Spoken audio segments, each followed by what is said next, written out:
Hello and welcome everyone. KBS PRT 2023 exam की अगर आप तैयारी कर रहे हैं तो आज का यह क्लास आपके लिए बहुत ही यूजफुल होगा। जैसा कि आपको पता है, राहुल एकेडमी पे शाम 7 बजे से केबीएस पीआरटी की न्यू पैटर्न से आपकी तैयारी कराई जा रही है, वो भी टॉपिक वाइज, जिसमें कि थ्योरी भी है, एमसीक्यू क्वेश्चन भी है और भी बहुत सारी इंपॉर्टेंट चीज़ें हैं जो केबीएस पीआरटी में अच्छे अंकों के लिए ज़रूरी हैं। तो चलिए बिना टाइम गवाए आज का क्लास हम शुरू करते हैं।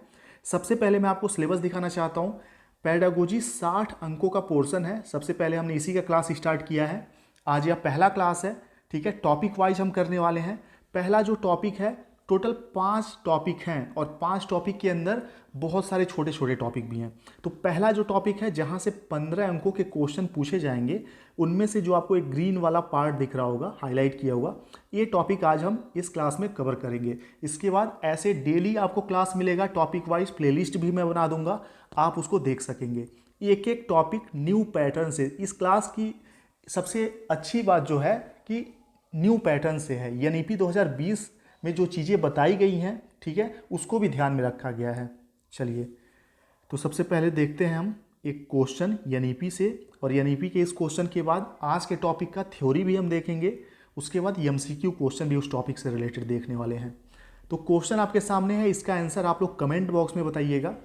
राष्ट्रीय शिक्षा नीति 2020 के अनुसार शिक्षा को कैसा होना चाहिए। क्वेश्चन है कि राष्ट्रीय शिक्षा नीति 2020 के अनुसार शिक्षा को कैसा होना चाहिए। पहला ऑप्शन है केवल पूर्व निर्धारित विषय वस्तु पर केंद्रित होना चाहिए। दूसरा ऑप्शन है समस्या समाधान पर केंद्रित होना चाहिए। या तीसरा ऑप्शन है अधिगमकर्ताओं में गहन चिंतन का विकास करना चाहिए। या चौथा है अन्वेषण निर्धारित और खोज आधारित होना चाहिए। उम्मीद करता हूँ चारों ऑप्शन आपको समझ में आए होंगे कि एनईपी 2020 के अनुसार शिक्षा कैसा होना चाहिए। केवल पूर्व निर्धारित विषय वस्तु पर केंद्रित, या समस्या समाधान पर केंद्रित, अधिगमकर्ताओं में गहन चिंतन का विकास करने से संबंधित, या अन्वेषण और खोज करने से संबंधित। तो इनमें से कौन कौन से ऑप्शन सही हैं वो आपको बताने हैं। चलिए, इसका आंसर कमेंट बॉक्स में पिन भी मैं कर दूंगा। अब जो आज का टॉपिक है हमारा, विकास। विकास क्या है? जो निरंतर परिवर्तनशील है। यह ऐसी घटना है जो गुणवत्ता और मात्रा, यानी कि गुणात्मक और मात्रात्मक दोनों के संदर्भ में इसको देखा जाता है, ठीक है। विकास जो होता है एक बहुत बड़ा कॉन्सेप्ट है, और जो वृद्धि होती है, ग्रोथ, वो विकास का एक छोटा सा पार्ट है, ठीक है। ये चीज़ आप ध्यान रखिएगा। विकास बहुत बड़ा कॉन्सेप्ट है, और जन्म से क्या, जन्म के पूर्व गर्भधारण से लेके मृत्यु तक निरंतर चलती रहती है, ठीक है। चलिए, विकास की कौन कौन सी विशेषताएं हैं, इनसे क्वेश्चन पूछे जाएंगे। और ये जो आप देख रहे हैं चीज़ें यहाँ पे अपने स्क्रीन पे, ये जो लिखी हुई चीज़ें हैं, ये कहीं से भी उठा के नहीं हैं। ये जो इग्नू की बीएड की किताब है, एनआईओएस डीएलएड की किताब है, एनसीईआरटी की किताब है, वहाँ से पॉइंट लिए गए हैं और यहीं से क्वेश्चन बनेंगे। 1000% मैं श्योर हूँ, गारंटी है इस चीज़ की। तो इसकी विशेषताएं देख लीजिए। विकास की मात्रा में हम लंबाई, वजन जैसे तत्वों को मापते हैं। मात्रात्मक रूप से मापन को वृद्धि कहा जाता है, ठीक है। जो मात्रात्मक यानी जिसको हम नाप सकते हैं, ठीक है, उसके मापन को क्या कहते हैं? वृद्धि कहते हैं, ग्रोथ कहते हैं, जो विकास का ही एक उपवर्ग है या छोटा सा पार्ट है, कह सकते हैं। विकास परिवर्तनों की एक श्रृंखला है। यहाँ पे हमने वृद्धि की बात की पहले वाले पॉइंट में, ठीक है। इसमें वृद्धि की बात की, अब विकास की बात करते हैं। विकास परिवर्तनों की एक श्रृंखला है जो परिपक्वता और अनुभव के परिणाम स्वरूप एक क्रमबद्ध अनुमानित स्वरूप में होती है। तो आपको ध्यान रखना है कि विकास जो है उसमें परिपक्वता भी शामिल है और अनुभव भी शामिल है। ये दोनों जब मिल जाते हैं तो उसको विकास बोलते हैं हम लोग। चलिए, नेक्स्ट है व्यवहारिक परिवर्तन अधिगम और परिपक्वता के परिणाम है। किसी जीव के निरंतर विकास को परिपक्वता कहा जाता है। क्वेश्चन आ सकता है कि परिपक्वता क्या है? तो किसी जीव के निरंतर जो उसका ग्रोथ होता है, डेवलपमेंट होता है, उसी को परिपक्वता कहा जाता है। और परिपक्वता भी जो है वो जीवन पर्यंत चलती रहती है, क्योंकि परिपक्वता एक प्रकार से विकास है, ठीक है, विकास का ही एक पार्ट है। जब इसे गुणात्मक रूप से व कौशल के संदर्भ में मापा जाता है तो यह विकास बन जाता है।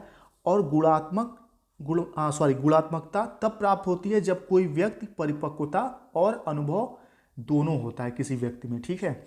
चलिए, अतः विकास परिपक्वता और अनुभव के परिणाम स्वरूप परिवर्तनों की एक श्रृंखला है। तो ध्यान रखिएगा, यहीं से क्वेश्चन बनेगा कि विकास क्या है। विकास परिपक्वता और अनुभवों के परिणाम स्वरूप परिवर्तनों की एक क्या है, श्रृंखला है। ये सभी पॉइंट नोट करते रहिएगा, आपके खुद के नोट्स तैयार हो जाएंगे। मात्रा में हम लंबाई और वजन जैसे पदों को मापते हैं। मात्रात्मक ढंग से मापन वृद्धि कहलाती है, जो विकास का एक उपवर्ग है। तो वृद्धि क्या होती है? जब हम मात्रात्मक ढंग से किसी चीज़ का मापन करते हैं, यानी कि उसका नाप तोल कर सकते हैं। जैसे जो हमारा वजन है, हमारा वजन बढ़ता है, उसको हम नाप सकते हैं, मापन कर सकते हैं। तो हमारा वजन बढ़ना क्या है? वृद्धि है या विकास है? तो वृद्धि है, ठीक है। उसके बाद जो हमारे शरीर की हाइट होती है, हाइट बढ़ती है। एक 17-18 साल की एज में जाके हाइट हमारा बढ़ना बंद हो जाता है, तो उसको भी हम माप सकते हैं, वो भी वृद्धि कहलाती है, ठीक है। तो बस आपको एक चीज़ ध्यान रखना है, जब मात्रात्मक ढंग से मापा जाएगा, ठीक है, मात्रात्मक ढंग से, तो वृद्धि कहलाएगा, और जब गुणात्मकता देखी जाएगी तो वह विकास बन जाएगा। चलिए आगे बढ़ते हैं। विकास परिपक्वता और अधिगम दोनों पर निर्भर करता है। ये लाइन बार बार आ रही है, इसलिए इस लाइन को एकदम याद रखिएगा कि विकास जो है परिपक्वता और अधिगम दोनों पर निर्भर करता है। वृद्धि विकास की भौतिक और मात्रात्मक प्रक्रिया है। वृद्धि जो होती है, ग्रोथ जो होता है, वो विकास डेवलपमेंट का क्या है? भौतिक और मात्रात्मक प्रक्रिया है। अधिगम और परिपक्वता दोनों अलग अलग चीज़ हैं। यहाँ से क्वेश्चन बनते हैं। अधिगम नई समझ, ज्ञान, व्यवहार, कौशल, मूल्यों, दृष्टिकोण और वरीयताओं को प्राप्त करने की प्रक्रिया है, ध्यान रखिएगा। और परिपक्वता क्या है? पूर्ण या उन्नत विकास के चरण तक पहुंचने की प्रक्रिया है। परिपक्वता वृद्धि के माध्यम से व्यक्तिगत और व्यवहारिक विशेषताओं का विकास है। चलिए अब नेक्स्ट पॉइंट देखते हैं। विकास के सिद्धांत, यहाँ से भी क्वेश्चन बनेंगे। और देखिए आपके सिलेबस में भी ऐसा नहीं है कि कुछ भी चीज़ मैं पढ़ा रहा हूँ। जो आपका एक KVS PRT का सिलेबस है, देखिए इसमें विकास, परिपक्वता, विकास की अवधारणा, विकास के सिद्धांत, विकास के कार्य, चुनौतियाँ, विकास के जो क्षेत्र हैं, शारीरिक, संज्ञानात्मक, सामाजिक, भावनात्मक, नैतिक विकास, ये सब आपके सिलेबस में है। और यही चीज़ें हम इस क्लास में पढ़ रहे हैं। एक एक क्लास आपके लिए बहुत यूजफुल होगा। बहुत ही विश्वास से आप देखिए और इसको तैयार भी करिए। विकास के कुछ सिद्धांत हैं। तो व्यक्तिगत भिन्नता का सिद्धांत पहला मोस्ट इंपॉर्टेंट है। सामान्य से विशिष्टता का सिद्धांत, विकास जो है सामान्य से विशेष की ओर बढ़ता है, ध्यान रखना है आपको। पारस्परिक संबंध का सिद्धांत, परस्पर क्रिया का सिद्धांत। इसके बाद आगे भी कुछ है। विकास अनुक्रमों का सिद्धांत, विकास के अनुक्रमों का सिद्धांत क्या है? बहुत इंपॉर्टेंट है। आपने सुना होगा मस्तोदमुखी, ठीक है, या समीप, दूराभिमुख, या फिर शीर्षाभिमुख। शीर्षाभिमुख जो है इसी को मस्तोदमुखी भी कहते हैं। CTET में क्वेश्चन देखा होगा शायद आपने। तो विकास का ये जो सिद्धांत है, विकास अनुक्रमों का सिद्धांत, इसका अर्थ ये होता है कि विकास एक क्रम में होता है, ठीक है। ऐसा नहीं है कि जैसे मान लीजिए ये बच्चा है, तो विकास एक क्या होता है? क्रम में होता है। अगर मस्तोदमुखी विकास की बात करें, ये शीर्षाभिमुख जो विकास है, इसका अर्थ होता है कि विकास सबसे पहले सर से शुरू होता है और नीचे पैर की तरफ आता है, ठीक है। सर से शुरू होकर पैर की तरफ। और समीप, दूराभिमुख क्या होता है? इसका अर्थ ये होता है कि बच्चा सबसे पहले जो समीप के अंग हैं उनसे कार्य करना शुरू करता है, उनका विकास पहले होता है, उसके बाद दूर के अंगों का विकास होता है। फॉर एग्जाम्पल, बच्चा अपना पूरा हाथ हिलाना तो शुरू कर देता है, लेकिन अपने उंगलियों का यूज यह बाद में करता है, क्योंकि उंगलियों का जो विकास होता है फिंगर्स का, ये बाद में होता है। तो इसी को समीप, दूराभिमुख कहते हैं। और शीर्षाभिमुख क्या हो गया? जो सर से पैर की ओर विकास होता है। सबसे पहले बच्चे के ब्रेन का विकास होता है, ठीक है, उसके बाद धीरे धीरे विकास नीचे की तरफ आता है। सबसे आखिरी में बच्चा क्या करता है? सबसे आखिरी में बच्चा चलना शुरू करता है। तो इससे क्या पता चल रहा है कि पैर का विकास सबसे आखिरी में हुआ, यानी कि मस्तिष्क के विकास से होते हुए विकास नीचे की तरफ आया। चलिए ये दो चीज़ आप समझ गए होंगे। विकास के अनुक्रमों का सिद्धांत, तो इसमें पहला समीप, दूराभिमुख, और दूसरा शीर्षाभिमुख, इसको मस्तोदमुखी भी कहते हैं। अब निरंतरता का सिद्धांत, इससे कई क्वेश्चन आए हुए हैं। निरंतरता का सिद्धांत क्या है? यह सिद्धांत परिभाषित करता है कि विकास एक जीवन भर चलने वाली प्रक्रिया है, ठीक है, निरंतर चलती रहती है, क्योंकि यह परिपक्वता पर नहीं रुकती और अपने अधिकतम विकास तक पहुंचने तक धीरे धीरे जारी रहती है। व्यक्तिगत अंतर का सिद्धांत, यानी कि सभी व्यक्तियों में जो विकास होता है उसमें अंतर होता है। जैसे कोई बच्चा है, दो बच्चे हैं, एक ही माता पिता के दो संतानें हैं, ठीक है, इसमें से कोई पहले चलना शुरू कर देगा, किसी की हाइट पहले बहुत ज़्यादा हो जाएगी, जुड़वा बच्चे हैं तो भी, ठीक है, कोई पहले चलना, कोई एक बच्चा है, छोटा भाई है, वो 8 ही महीने पे चलना शुरू कर दिया, उसका बड़ा भाई 2 साल पे चलना स्टार्ट किया था। तो इसी को कहते हैं व्यक्तिगत अंतर का सिद्धांत। अगला है विकास सामान्य से विशिष्ट की ओर होता है। विकास सामान्य से विशिष्ट की ओर होता है, ध्यान रखिएगा। परस्पर संबंध, स्वरूप की एक रूपता, ये सब क्या है, विकास के सिद्धांत हैं। और यहीं से क्वेश्चन भी आएगा। आगे अभी प्रैक्टिस करने वाले हैं हम, नीचे एमसीक्यू क्वेश्चन भी है, देखिए सब एमसीक्यू क्वेश्चन है, इससे हम प्रैक्टिस भी करने वाले हैं अभी। एक बहुत ही इंपॉर्टेंट कॉन्सेप्ट समझिएगा, इससे एग्जाम में क्वेश्चन 101% पूछे जाते हैं और पूछे भी जाएंगे नए, आपके नए पैटर्न के अकॉर्डिंग, ठीक है। क्योंकि एनईपी 2020 में भी परिपक्वता पर बहुत ही ज़्यादा प्रकाश डाला गया है, इसको बहुत ही ज़्यादा एक्सप्लेन किया गया है। तो परिपक्वता क्या होती है, अगर आसान भाषा में हम समझना चाहें इसको, तो जब कोई बच्चा या कोई इंसान बिना किसी के सहारे के कोई कार्य करना, या कह सकते हैं अपने पैर पे खड़े, जिसको बोलते हैं ना पैर पे खड़ा हो गया, तो बिना किसी के सहारे के कोई कार्य करना शुरू कर दे, तो कह सकते हैं कि वह परिपक्व हो गया है, मैच्योर हो गया है, ठीक है। तो अगर बात करें चलना, अगर कोई बच्चा चलना शुरू करता है तो क्या हम बोलेंगे कि वह परिपक्व हो गया, या चलना क्या परिपक्वता का एग्जाम्पल है? तो नहीं, चलना जो है शारीरिक विकास का एक एग्जाम्पल है। जब शारीरिक विकास हो जाएगा, जैसे कि शारीरिक विकास आपने पढ़ा होगा कि बच्चे जो हैं 9 महीने से लेकर 11 महीने तक आमतौर पे बच्चे चलना 1.5 साल के अंदर शुरू कर देते हैं। तो क्या है, चलना शारीरिक विकास है। उसके बाद अगर हम कहें कि कोई बच्चा चित्रांकन बहुत अच्छा करता है, ठीक है, पेंटिंग बहुत अच्छा करता है, तो चित्रांकन करना क्या परिपक्वता का एग्जाम्पल है? तो बिल्कुल नहीं। चित्रांकन करना मानसिक विकास या गति कौशलों का एग्जाम्पल हो सकता है, लेकिन परिपक्वता का नहीं। लेकिन वहीं अगर कोई बच्चा है वह साइकिल चलाना सीखता है, तो साइकिल चलाना किस चीज़ का एग्जाम्पल है? तो परिपक्वता का एग्जाम्पल है। एग्जाम में एक क्वेश्चन भी आया, शायद रीट में आया हुआ है, ठीक है। तो साइकिल चलाना परिपक्वता का एग्जाम्पल क्यों है, मैं आपको बता रहा हूँ। क्योंकि साइकिल चलाने के लिए बच्चे को क्या ज़रूरत होगी?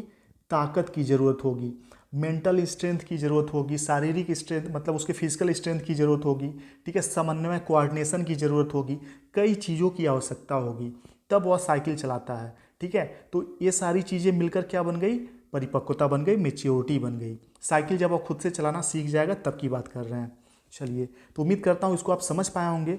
और यहाँ एक चीज़ और ध्यान रखिएगा कि परिपक्वता से तात्पर्य उन तरीकों से है जिनसे हम क्या जीवन भर बदलते रहते हैं, ठीक है। और ये भी ज़रूरी नहीं है कि कोई बच्चा 15 साल में ही मेच्योर हो जाता है, कोई 25 साल में भी मेच्योर नहीं हो पाता। जो गरीब घर के बच्चे हैं, जिनके सर पे जिम्मेदारियां हैं, उनके अनाथ हैं कह सकते हैं, या फिर उनके पापा नहीं हैं या कुछ भी, तो बच्चे 15 साल में चाय की दुकान पे, रेस्टोरेंट, होटल या किसी ढाबे पे काम करना शुरू कर देते हैं। तो उनको देख के हमें क्या फील होता है? हमें यही फील होता है कि वो मेच्योर हो चुके हैं उम्र से पहले, ठीक है। तो इसके लिए किसी निश्चित उम्र की भी ज़रूरत नहीं होती। और वहीं अमीर घर के बच्चे, जिनके घर में रुपए पैसे की कोई कमी नहीं है, वे 25 साल में, 22 साल में, उससे भी ज़्यादा उम्र में भी मेच्योर नहीं होते हैं। तो इस एग्जाम्पल से क्या पता चल रहा है कि कोई बच्चा 15 साल में, कोई 25 साल में भी मेच्योर नहीं हो पाता, कि इसके लिए निश्चित उम्र की आवश्यकता नहीं होती, ठीक है। और एक और लाइन में अगर इसको हम बताना चाहें तो बच्चे से बड़ा होना, ठीक है, बच्चे से बड़ा होना, यही परिपक्वता है। आसान शब्दों में कहते हैं ना कि बच्चे हो गया, और फिर कोई बच्चा जब समझदारी वाला काम करता है तो हम कहते हैं हाँ वे बड़ा हो गया है, ठीक है। तो बच्चे से बड़ा बनना परिपक्वता है, आसान शब्दों में। अब किताबी भाषा में यहाँ लिखा हुआ है, आप चीज़ देख सकते हैं, इनसे क्वेश्चन भी बनेंगे। परिपक्वता का तात्पर्य किसी व्यक्ति के निहित लक्षणों या क्षमता को प्रकट करने से है। यह आनुवंशिकता और पर्यावरण के पारस्परिक प्रभाव से भावनात्मक, मानसिक और शारीरिक रूप से परिपक्व होने की एक स्वाभाविक प्रक्रिया है, ठीक है। जैसे कि कुछ जो परिपक्वता होती है, इसके भी अलग अलग क्षेत्र हैं। शारीरिक परिपक्वता, मानसिक परिपक्वता, भावनात्मक परिपक्वता, नैतिक परिपक्वता, ठीक है। जैसे कोई बच्चा अगर चलना शुरू कर दिया तो उसको बोलेंगे हाँ शारीरिक विकास हो गया या शारीरिक परिपक्व हो गया, ठीक है, शारीरिक परिपक्वता इसमें आ गई। कोई बच्चा जैसे मान लीजिए आईएएस का इंटरव्यू होता है, तो वहाँ पर आईएएस जो बच्चा प्री मेंस क्वालिफाई करके इंटरव्यू देने आया है, क्या वह आईएएस बनने के लिए मेच्योर है या नहीं है, यही चीज़ इंटरव्यू में चेक किया जाता है, ठीक है। तो आप समझ सकते हैं इसको कि उसके मानसिक परिपक्वता की जांच की जाती है कि आईएएस बनने के योग्य है या नहीं। तो उसके बाद भावनात्मक, मानसिक, शारीरिक, ये सब क्या है, इसके क्षेत्र हैं, कह सकते हैं, इसमें समाहित हैं।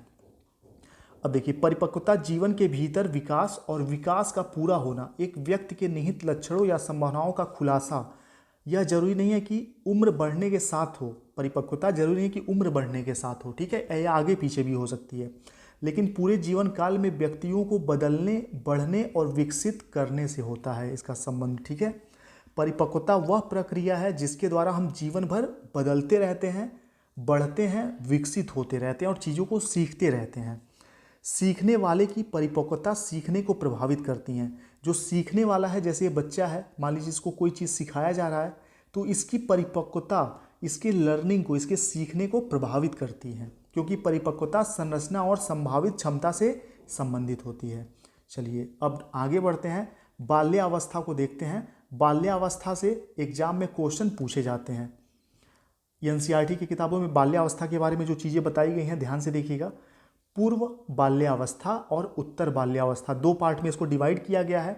पूर्व बाल्यावस्था जो है, पूर्व बाल्यावस्था 2 से 7 वर्ष का होता है। इसको पूर्व गिरोह आयु, जिज्ञासा की आयु, खोजपूर्ण आयु के रूप में भी जाना जाता है, अलग अलग नामों से। उत्तर बाल्यावस्था 7 से 12 वर्ष का होता है, ठीक है। इसको उपद्रवी आयु, सामूहिक आयु, गैंग एज जिसको बोलते हैं, क्रीड़ा आयु आदि के नाम से जाना जाता है, या फिर प्राथमिक विद्यालय आयु। इस एज में बच्चे प्राइमरी स्कूल में उनका एडमिशन हो जाता है। चलिए आगे बढ़ते हैं। विकास के जो क्षेत्र हैं, विकास के कई अलग अलग क्षेत्र हैं, संज्ञानात्मक, गत्यात्मक, उसके बाद अगला जो है भावनात्मक। ये सब क्या है, विकास के अलग अलग क्षेत्र हैं, और यहाँ से भी क्वेश्चन आएंगे आगे। और अगर आपसे मैं एक क्वेश्चन पूछूं, इसका आंसर आप लोग अपने मन में सोचिएगा कि आपके जो केवीएस पीआरटी का आपका सिलेबस है, इसमें जीन पियाजे के बारे में कहीं नहीं है, कि जीन पियाजे यानी कि आपके सिलेबस में नहीं है। तो आपको क्या लगता है, जीन पियाजे से केवीएस में क्वेश्चन आएंगे? अगर आपको ऐसा लगता है कि क्वेश्चन नहीं आएंगे तो आप बिल्कुल गलत हैं, क्योंकि जहाँ भी संज्ञानात्मक विकास की बात होगी, जीन पियाजे अपने आप वहाँ टपक पड़ेंगे, क्योंकि संज्ञानात्मक विकास पे सबसे प्रसिद्ध लोकप्रिय जो थ्योरी है, जीन पियाजे द्वारा ही दिया गया था। तो आपके सिलेबस में अगर संज्ञानात्मक विकास है तो जीन पियाजे से क्वेश्चन 101% आएगा। अगर नैतिक विकास है तो कोहलबर्ग से क्वेश्चन 101% आएगा, ठीक है। ये चीज़ भी आप ध्यान रखिएगा, ये नहीं कि आप जीन पियाजे को इग्नोर कर दीजिएगा, कोहलबर्ग की थ्योरी ही मत पढ़िएगा। यहाँ टोटल 20 क्वेश्चन हैं जो कि आपके केवीएस पीआरटी के बिल्कुल लेटेस्ट नए पैटर्न के अकॉर्डिंग हैं, और यही क्वेश्चन घुमा फिरा के एग्जाम में भी पूछे जाएंगे। कुछ क्वेश्चन इसमें से इजी हैं, बेसिक लेवल के, और कुछ इसमें बहुत ही डिफिकल्ट क्वेश्चन हैं। तो दोनों का समन्वय किया गया है, बहुत ही ध्यान से देखिए और समझिएगा, ठीक है। कॉन्सेप्ट मैं समझाने वाला हूँ क्वेश्चन के थ्रू। पहला क्वेश्चन है, बालक का विकास किन क्षेत्रों में बटा है? तो फैक्ट बेस्ड क्वेश्चन है, DSSB में यह क्वेश्चन 2 बार आ चुका है, ठीक है। DSSB का क्वेश्चन है, केवीएस में भी आ सकता है। बालक का विकास किन क्षेत्रों में बटा है? शारीरिक क्षेत्र, संज्ञानात्मक क्षेत्र, सामाजिक क्षेत्र और संवेदात्मक क्षेत्र। यही 4 क्षेत्रों में बालक का विकास बटा हुआ है, और आपके केवीएस पीआरटी के सिलेबस में इन्हीं सभी क्षेत्रों पे क्वेश्चन भी आएगा। चलिए अगला क्वेश्चन देखते हैं। कृष्णन, कृष्णन क्या है? एक बच्चा है जो कि निर्विवाद रूप से, यानी कि बिना कोई विवाद किए, बिना कोई क्वेश्चन किए अपने माता पिता की आज्ञा का पालन करता है, क्योंकि वह सजा से बचना चाहता है। कोहलबर्ग के अनुसार नैतिक विकास के किस चरण में वह बच्चा फिट बैठता है? तो ध्यान से सुनिएगा।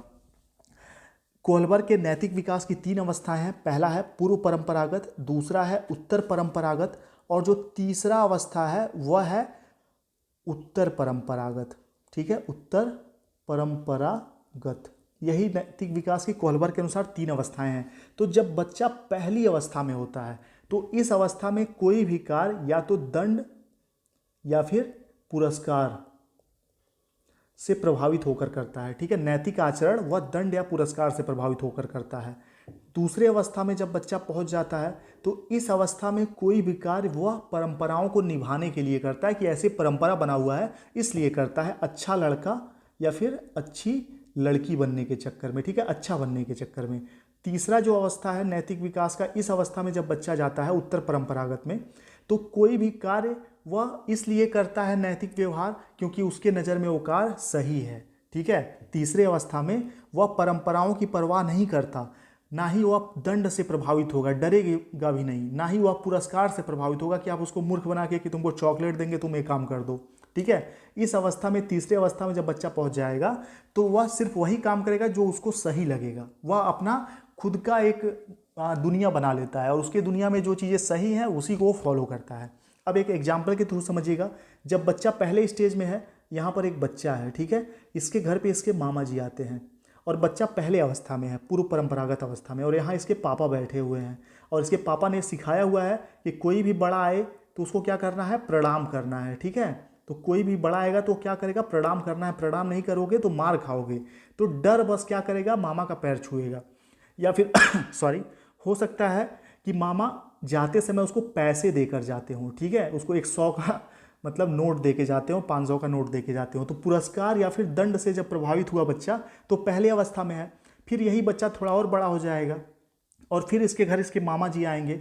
तो मामा इसके आएंगे तो अपने आप बिना किसी दंड या बिना पुरस्कार की परवाह किए फटाक से जाके पैर छू लेगा, ठीक है। हो सकता है मामा के बजाय उसके फूफा जी आए हों, उसके मौसा जी आए हों, और मौसा जी ना ही उसके लिए टॉफ़ी लेके आते हों, ना ही पैसा दे के जाते हों, और ना ही उसके पापा ने उस बोला हो कि मौसा का पैर छूना, फिर भी वह मौसा का पैर छुएगा। क्यों? क्योंकि ऐसा परंपरा है कि जो भी बड़े लोग आते हैं घर में उनको उनका पैर छुआ जाता है। तो परंपराओं का जब बच्चा पालन करेगा, फॉलो करेगा, जैसा परंपरा बना हुआ है, तो वह दूसरे अवस्था में होगा, यानी कि वह अच्छा लड़का या अच्छा लड़की बनने के चक्कर में जब कोई काम करेगा। तीसरी अवस्था में उसके घर पे हो सकता है कि उसके कोई और रिलेटिव आएँ, और बच्चे की निगाह में जब बच्चा तीसरी स्टेज में पहुंच जाएगा तो उसके निगाह में अगर वह रिस्पेक्टेड हैं तब तो वह पैर छुएगा। अगर उन बच्चे ने उनको कभी भी कोई भी गलत काम करते हुए देखा है, दारू पीते, सिगरेट पीते या कुछ और भी, ठीक है, तो वह पैर नहीं छुएगा, क्योंकि उसको लगता है कि वो अच्छे इंसान नहीं है तो उनका पैर नहीं छूना चाहिए। तो जब बच्चा ऐसा कोई निर्णय खुद से बनाता है, वह अपना नैतिक निर्णय स्वयं लेता है, वह ना ही दंड से प्रभावित होता है, ना ही पुरस्कार से प्रभावित होता है, ना ही अच्छा लड़का अच्छी लड़की बनने के चक्कर में काम करता है, वह स्वयं नियम बनाता है, तो तीसरी अवस्था में होगा, उत्तर परंपरागत अवस्था। चलिए यहीं से क्वेश्चन बनते हैं। अगला क्वेश्चन आपके सामने है, बच्चों दो स्टेटमेंट दिए हुए हैं, इन दोनों स्टेटमेंट में कौन कौन से सही हैं वो आपको बताने हैं। पहला स्टेटमेंट है, बच्चों व बचपन की संकल्पना सार्वभौमिक नहीं हो सकती है। पहला स्टेटमेंट ये है कि बच्चों व बचपन की संकल्पना सार्वभौमिक नहीं हो सकती है। दूसरा स्टेटमेंट है कि बच्चों व बचपन की समझ में उनके सामाजिक सांस्कृतिक परिवेश की कोई भूमिका नहीं होती है, ठीक है। तो इन दोनों में कौन सा सही है, कौन सा गलत है, वो आपको बताना है।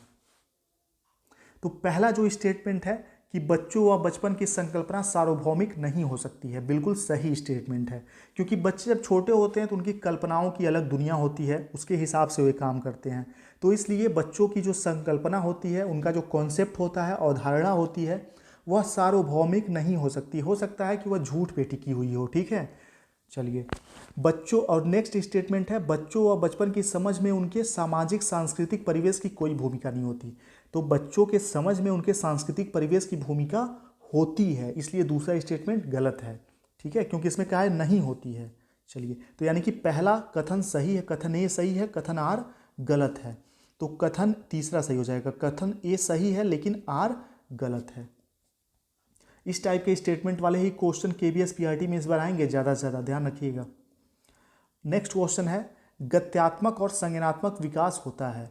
गत्यात्मक और संज्ञानात्मक विकास कैसे होता है? बाल्यावस्था तक होता है, किशोरावस्था तक, वयस्कावस्था तक, या संपूर्ण जीवन के दौरान? तो गत्यात्मक और संज्ञानात्मक ये जो दोनों विकास हैं ये संपूर्ण जीवन काल के दौरान होते हैं, ध्यान रखिएगा। मोटर स्किल आप समझते होंगे, जैसे कि लिखना, लिखना क्या है, ये स्किल है, मोटर स्किल है, कैसा, फाइन मोटर स्किल है। तो ऐसे ही जो स्किल हैं क्या है, जीवन भर इनका विकास होता रहता है। नेक्स्ट है, ये भी स्टेटमेंट वाला क्वेश्चन है, कथन ए और कथन आर में से कौन सा सही है, कौन सा गलत बताना है। संज्ञानात्मक विकास मध्य बाल्यावस्था तक तेजी से विकसित होता है और फिर ठहर जाता है। तो क्या ये स्टेटमेंट सही है, गलत है, क्योंकि संज्ञानात्मक विकास जीवन भर होता रहता है और इसमें क्या दिया है कि ठहर जाता है, इसलिए यह स्टेटमेंट गलत है। नेक्स्ट है, मानव मध्य बाल्यावस्था के बाद नई चीज़ें नहीं सीख सकता। तो जो मानव होता है जीवन पर्यंत वह नई नई चीज़ें सीखता रहता है, और इसमें क्या कह रहा है कि नहीं सीख सकता है एक टाइम के बाद, तो ये भी गलत है। तो ए और आर दोनों क्या है, गलत हैं। ए और आर दोनों गलत हैं, चौथा ऑप्शन यहाँ सही हो जाएगा। ये बहुत इजी होते हैं, स्टेटमेंट वाले जो क्वेश्चन हैं ये देख के बस बड़े लगते हैं, होते बड़े इजी हैं।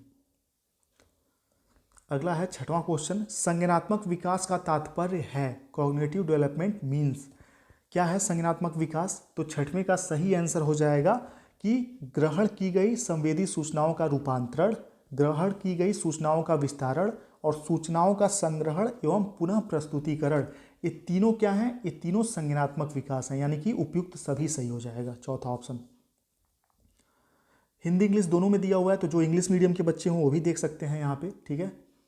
निम्नलिखित में से कौन सा सही नहीं है? निम्नलिखित में से कौन सा सही नहीं है? विकास एक जीवन भर चलने वाली प्रक्रिया है, ये तो बिल्कुल सही है।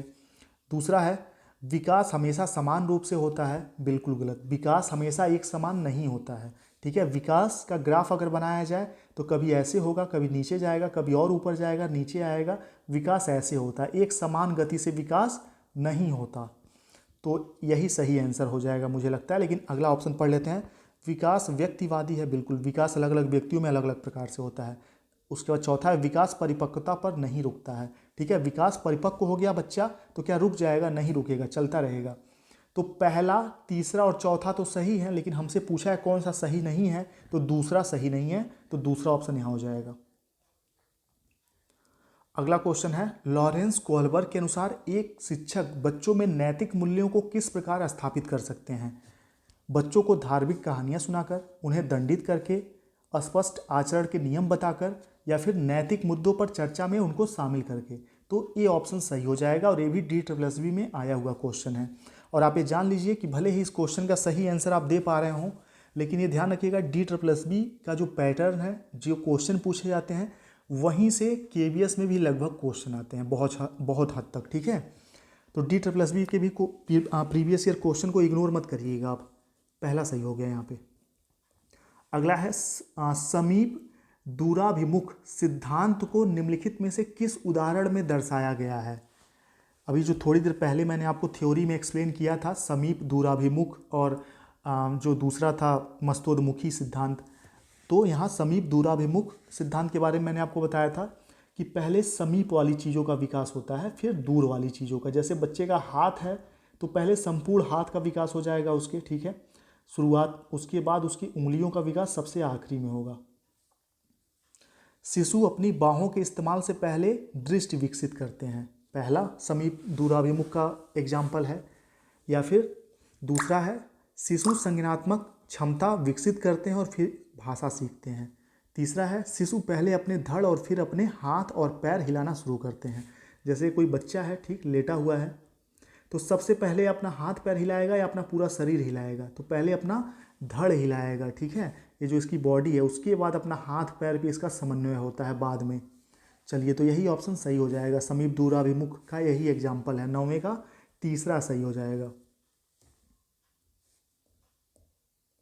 अगला है परिपक्वता क्या है? What is maturity? तो सही आंसर इसका हो जाएगा अलग अलग निहित लक्षणों को प्रकाशित करना, यही परिपक्वता कहलाता है। नेक्स्ट है नैतिक विकास का सिद्धांत किसके द्वारा प्रतिपादित किया गया था? तो नैतिक विकास का सिद्धांत कोहलबर्ग, लॉरेंस कोहलबर्ग के द्वारा। अगला है विकास कभी न समाप्त होने वाली प्रक्रिया है, यह कथन विकास के किस सिद्धांत से संबंधित है? तो निरंतरता के सिद्धांत से संबंधित है, ठीक है। अगला क्वेश्चन हमारे सामने है, निम्नलिखित में से कौन सा होता है जब परिपक्वता व अनुभव के कारण मनुष्य में क्रमिक और प्रगतिशील परिवर्तन होते हैं? तो परिपक्वता और अनुभव दोनों जब मिल जाते हैं तो उसको कहते हैं डेवलपमेंट, विकास। अगला है मात्रात्मक व्यक्तिगत क्षमता रूपी प्रक्रिया को क्या कहा जाता है? मात्रात्मक, ठीक है। तो मात्रात्मक जिसका वजन कर सकते हैं, उसका मापन कर सकते हैं। तो मात्रात्मक व्यक्तिगत रूपी जो क्षमता होती है, जो प्रक्रिया है, इसको वृद्धि कहते हैं, ग्रोथ कहते हैं। 14 नंबर क्वेश्चन का वृद्धि दूसरा सही हो जाएगा। अगला क्वेश्चन है शिक्षा का अधिकार अधिनियम 2009 का मुख्य उद्देश्य भारत में 6 से 14 वर्ष के प्रत्येक बच्चे को गुणवत्तापूर्ण शिक्षा प्रदान करना सुनिश्चित करना है। गुणवत्तापूर्ण शिक्षा शब्द का क्या अर्थ है यहाँ पे, ठीक है। तो गुणवत्तापूर्ण शिक्षा क्या होता है, इसका क्या अर्थ है? तो महंगे टीएलएम का उपयोग करना, बिल्कुल नहीं। रटना सीखना, बिल्कुल नहीं। कक्षा और वास्तविक वातावरण के बीच संबंध स्थापित करना, बिल्कुल सही। थोपा हुआ अनुशासन, ये भी गलत है। तो तीसरा सही हो जाएगा। अगला है निम्नलिखित में से कौन निम्नलिखित में से कौन सा सुधार एनईपी 2020 में शामिल किया गया था?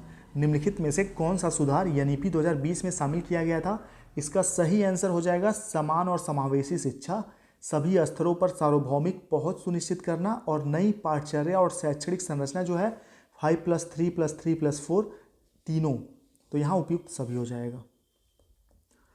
एनईपी 2020 के अनुसार नेक्स्ट क्वेश्चन है, एनईपी 2020 के अनुसार ईसीसीई का पूर्ण रूप क्या है? तो early childhood care and education, यानी कि बाल्यावस्था की देखभाल और शिक्षा। और ये आपके केबीएस पीआरटी के सिलेबस में भी ये टॉपिक है, यहाँ से क्वेश्चन आएंगे ही आएंगे क्योंकि सिलेबस में है। तो इसका फुल फॉर्म यही हो गया, बाल्यावस्था की देखभाल और शिक्षा। क्वेश्चन नंबर 18 आपके सामने है, विकास का अपेक्षित परिणाम क्या है? विकास का अपेक्षित परिणाम क्या है? किसी की बुद्धि में वृद्धि, परिपक्वता और अनुभव, किसी की क्षमता में सुधार, किसी की ऊंचाई में इंच जोड़ना। तो देखिए, जब भी मात्रात्मक होगा, जैसे लंबाई बढ़ना, ठीक है, किसी की क्षमता बढ़ना, किसी की बुद्धि बढ़ना, तो ये सब विकास नहीं कहलाएगा। विकास तब कहलाएगा जब परिपक्वता और अनुभव दोनों मिल जाएंगे। चलिए, दूसरा ऑप्शन सही हो जाएगा इसका। नेक्स्ट क्वेश्चन है, सजा के डर से प्रीति अपने माता पिता और शिक्षकों की बात मानती है, कोलबर के नैतिक विकास के किस स्तर से वह संबंधित है? तो हो जाएगा पूर्व पारंपरिक नैतिकता के स्तर से, ठीक है। पहला 19 का पहला ऑप्शन सही हो जाएगा। अगला देखते हैं, राष्ट्रीय शिक्षा नीति एनईपी 2020 क्या प्रस्तावित करती है? विद्यालय की पाठचर्या की विषय वस्तु में कटौती, बी है। दूसरा ऑप्शन है विद्यालय की पाठचर्या के लचीलेपन में वृद्धि, या तीसरा रटंत्र अधिगम को महत्व देना, या चौथा विवेचनात्मक चिंतन को महत्व देना। कौन सा सही होगा? एनईपी 2020 क्या प्रस्तावित करती है? तो 20वें का सही आंसर हो जाएगा पहला, दूसरा और चौथा, ठीक है। पहला, दूसरा और चौथा रटने को महत्व नहीं देती है। चलिए, यानी कि पहला, दूसरा और चौथा, तीसरा ऑप्शन सही हो जाएगा। क्वेश्चन नंबर 21, विकास का अर्थ है, विकास का अर्थ क्या है? 21वें का सही आंसर हो जाएगा परिपक्वता और अनुभव के परिणाम स्वरूप परिवर्तनों की श्रृंखला। अब देखिए, इस जो क्वेश्चन है परिपक्वता विकास वाला, जिसमें परिपक्वता और अनुभव दोनों शामिल हैं, ये 3-4 बार रिपीट हुआ है, क्योंकि केबीएस में भी क्वेश्चन आ चुका है, DSSB में आया है, यूजीसी नेट में भी आया है, ठीक है, रीट में भी आया है। तो ये जो क्वेश्चन है परिपक्वता और विकास वाला, ये आपको ध्यान रखना है कि परिपक्वता और अनुभव दोनों मिलेंगे तो वह विकास कहलाएगा। चलिए, वीडियो कैसा लगा कमेंट बॉक्स में बताइएगा। मिलते हैं नेक्स्ट वीडियो में, नेक्स्ट क्लास में शाम को 7 बजे।